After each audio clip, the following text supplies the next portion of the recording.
দিবা দাও।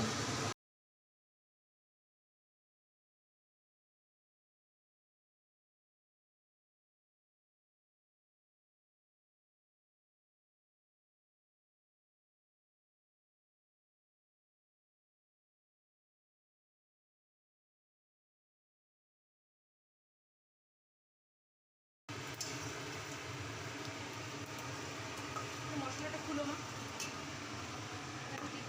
আদা রসুন কাঁচা লঙ্কা এখন ছাড়াবো কুমড়োটা।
কি কি দিছো মশলাটা বলো তো জোরে।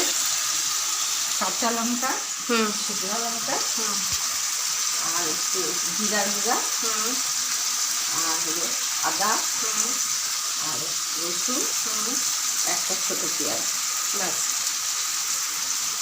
বললাম তো, লবণ,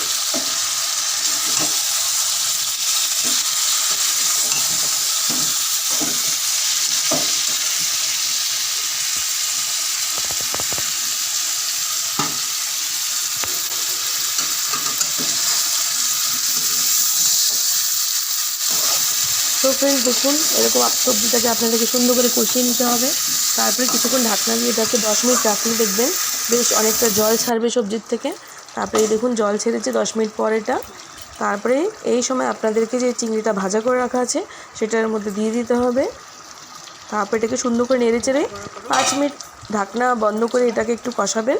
তারপরে এটা আপনারা গরম ভাত, রুটি, পরোটা, লুচি সব দিয়ে একবার খেয়ে দেখতে পারেন, দারুণ লাগে খেতে। আর আমাদের রেসিপিটা যদি ভালো লেগে থাকে আপনাদের তাহলে একবার ট্রাই করে দেখুন। এটা কি ঝোল ঝোল থাকবে একটু? আর বন্ধুরা আমার চ্যানেলটাকে please like, share and subscribe করুন। আপনাদের সাপোর্ট খুবই দরকার, আপনাদের সাপোর্ট ছাড়া কিছুই পসিবল না। Please please please like, share and subscribe my channel. Okay, bye bye, thank you so much, ধন্যবাদ। 5 মিনিট করে নামাই। নেক্সট রেসিপি নিয়ে আবার তাড়াতাড়ি চলে আসবো। Bye bye.